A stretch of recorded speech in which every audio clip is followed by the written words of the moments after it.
Oi, pessoal. Eu resolvi gravar essa aula extra bônus para vocês sobre o atendimento, manejo da parada cardiorrespiratória. Eu acho isso importantíssimo, até para vocês como alunos de medicina, né? Às vezes está num local público e um paciente para e vocês têm que saber como agir, reconhecer, né? O que a gente deve fazer no ambiente extra-hospitalar ou intra-hospitalar. Então, isso é importantíssimo, tá? Então, vamos lá, essa aula é muito interessante, ela é baseada no ACLS, tá? Na última diretriz do ACLS, que é o suporte avançado de vida. Então, a primeira coisa que eu queria fazer aqui é definir o que é a parada cardiorrespiratória, tá? Então, gente, a parada cardiorrespiratória é a cessação súbita e inesperada da atividade mecânica do coração, tá? Como função de bomba que ejeta um débito cardíaco na aorta que vai perfundir os órgãos e sistemas. Então, assim, às vezes a gente tá no CTI com um paciente muito grave, né? Um paciente aí com choque séptico, e aí ele já tá há vários dias ali, já usou antibiótico, né? Ou está usando antibiótico, já foram trocados os antibióticos, já tá com drogas vasoativas em doses muito altas e vem num quadro de falência orgânica múltipla. Então, esse paciente, né, porque o mecanismo final de toda morte é uma parada cardiorrespiratória, né? Então, a parada cardíaca, ela não é o motivo, né, da morte, né? Então, a gente não vai colocar lá no atestado de óbito, parou, qual o motivo, né, no atestado de óbito? Parada cardíaca, não, né? O que levou a isso daí? Esse paciente, por exemplo, que está no CTI, ele entra nessa definição? Cessação inesperada e súbita? Não. Esse paciente já vem num quadro evolutivo e ele morre. Ele entra num mecanismo de morte, num choque contínuo, refratário e numa falência orgânica múltipla, tá? Não é uma cessação súbita e inesperada, tá? Então, esse paciente, muitas vezes, a gente não vai subir em cima dele para tentar reanimá-lo, porque a gente já veio reanimando esse paciente com todas as condutas que a gente fez, colocando diferentes drogas vasoativas, trocando antibiótico, fazendo reposição volêmica. Então, a reanimação ela vem sendo feita e às vezes o paciente não responde e morre. Então, não são todos os pacientes que vão se encaixar nesse tipo de atendimento que a gente vai conversar agora, tá? Isso daqui é aquele paciente que chegou ao hospital parado, que parou numa via pública, por exemplo, porque teve um infarto com uma arritmia ventricular e parou, tá? Ou até um paciente hospitalizado, grave, mas que às vezes ele está ainda naquela fase de investimento, de tratamento, né? E aí ele acontece um evento agudo, inesperado. Então vamos supor, o paciente está lá com sepse, ele faz um tromboembolismo pulmonar e para. Aí a gente vai reanimá-lo, né? Mas eu tô explicando isso para vocês porque existe uma diferença muito grande, tá? Então, você tá lá com um paciente no CTI com câncer terminal, né? E aí ele já tá em cuidados de fim de vida. Então, isso não é uma parada cardiorrespiratória que eu vou precisar atuar, ok? Qual é a principal causa dessa interrupção da atividade mecânica do coração, dessa cessação súbita e inesperada dessa atividade mecânica? A doença cardíaca isquêmica, o infarto, tá? É o principal determinante, ele lidera as causas de PCR no mundo, tá? Como que eu vou confirmar que um paciente está em parada cardiorrespiratória? Então ele fica arresponsivo, ele não tem nível de consciência, você chama, ele não atende, ele não tem pulso, e aí pulso central, você não vai pegar pulso radial para ver se tem pulso ou não, é pulso central, carotídeo, tá? E apneia ou respiração agônica. Então aquele paciente que está em gasping, que a gente chama, pode estar parado ou em vias de parar, Então não precisa dele estar completamente em apneia para eu reconhecer a parada cardiorrespiratória. Ele pode estar em respiração agônica também, tá? Eu preciso saber reconhecer esse evento, tá? Eu preciso saber quais as possíveis causas para eu poder atuar.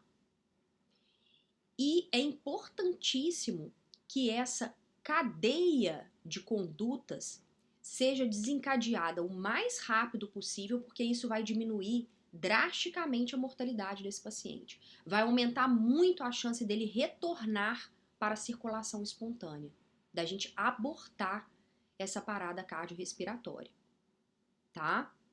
Então a gente tem uma cadeia de eventos que a gente tem que fazer sequencialmente e a gente tem que ter isso sistematizado na nossa cabeça. A gente não pode deixar para pensar naquilo quando acontece, tá? A parada cardiorrespiratória, por exemplo, dentro de um hospital, o que é o ideal? O ideal é, dentro daquele CTI, em cada plantão, toda a equipe já estar treinada e organizada. Na hora que um paciente para, ninguém fica batendo cabeça, ninguém sabe o que vai fazer. Cada um já sabe a sua função e o que tem que imediatamente fazer, tá? Então, as chefias dos CTIs, nos dias que estão tranquilos, eles têm que simular uma parada cardíaca, né? Treinar a cadeia de condutas que vai ser feita. Isso é importantíssimo.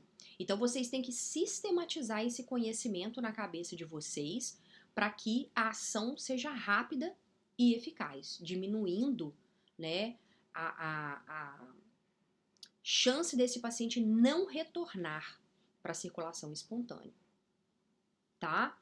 A gente tem os ritmos de parada cardiorrespiratória, nós vamos falar sobre isso, mas os principais ritmos no ambiente extra-hospitalar são os ritmos de fibrilação ventricular e taquicardia ventricular sem pulso, tá? E esses ritmos, eles estão extremamente associados com arritmias ventriculares malignas, que são causados por isquemia do miocárdio, tá?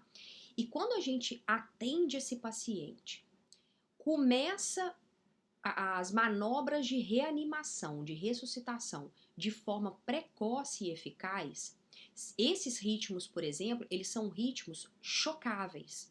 Então, em locais grandes, públicos, em shopping center, academia, aeroportos, tem desfibriladores automáticos. Se você é um estudante de medicina e um médico, você tem que saber como que você vai agir. Porque se for uma fibrilação ventricular ou um ataque cardioventricular, que são as arritmias de parada extra-hospitalar, elas são chocáveis.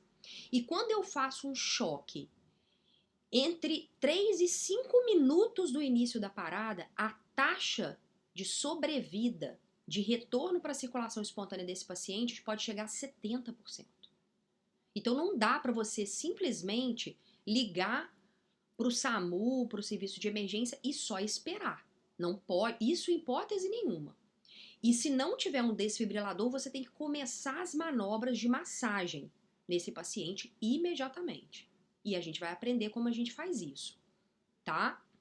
No ambiente intra-hospitalar é onde estão os pacientes graves, eles já estão doentes, eles já estão internados ali com alguma condição. Então, quando eles param, geralmente não é um ritmo chocável. Os ritmos mais frequentes de parada cardiorrespiratória intra-hospitalar são atividade elétrica sem pulso e a sistolia. E tem muito pior prognóstico, não chega a 20% a chance desse paciente retornar para a circulação espontânea. Porque são pacientes que já estão numa condição grave. Eles não estavam bem assintomáticos e de repente fizeram um evento. Eles já estão numa situação dentro do hospital, tratando uma doença, então já são pacientes que têm uma condição de base que está favorecendo aquele evento. Tá bom? Então vamos lá para essa cadeia de condutas que a gente vai tomar. Aqui tem os elos da cadeia de sobrevivência pelo ACLS. Tanto no ambiente intra-hospitalar quanto no ambiente extra-hospitalar, tá? Então, a primeira coisa é você reconhecer o paciente que está parado. Então, no ambiente intra-hospitalar, você vai reconhecer, tá? Você vai pedir ajuda. Então, se você está dentro do hospital, você vai pedir para trazer o carrinho de parada, que é aquele móvelzinho, né, que se locomove, portátil, e que ali dentro tem todas as drogas que você precisa, tem o desfibrilador, tem tubo, tem laringoscópio, tem tudo que você precisa. Pode ter um marcapasso transcutâneo, tem tudo que você precisa. Então você vai avisar, acionar todo mundo, a equipe toda vai vir, certo?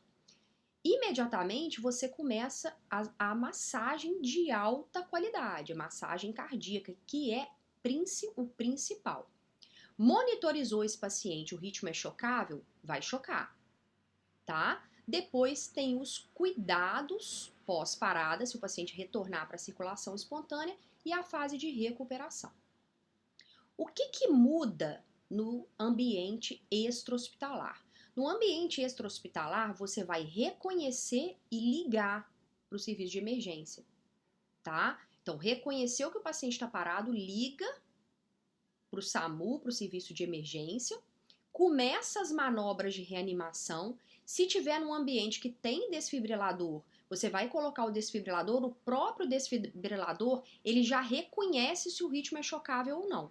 E se for, ele libera o choque ao seu comando ali. Mas aí é automático. Porque, na verdade, gente, nos Estados Unidos, na Europa, até as crianças são treinadas na escola para reconhecer isso. Então, todas as pessoas, elas sabem como agir, tá? Isso é o correto. Usar um desfibrilador automático que tem no local público é para qualquer cidadão, não é só para médico. Então, o desfibrilador automático você cola e ele já monitoriza e já reconhece, tá? E já dá os comandos para as pessoas se afastarem, para chocar, tá? Esse paciente vai ser transportado quando a ambulância chegar e aí depois os cuidados pós-parada e recuperação, certo? Aqui nós vamos aprender a reconhecer os ritmos da parada cardiorrespiratória. Gente, é contraindicado você rodar um eletro num paciente que está parado. Você tem que reconhecer o ritmo da parada cardíaca, tá? Pelo monitor, certo? É para isso que o paciente está monitorizado. Então você tem 4 ritmos possíveis na parada cardiorrespiratória, tá? Os ritmos que são chocáveis e os não chocáveis. Então, o primeiro ritmo é a assistolia.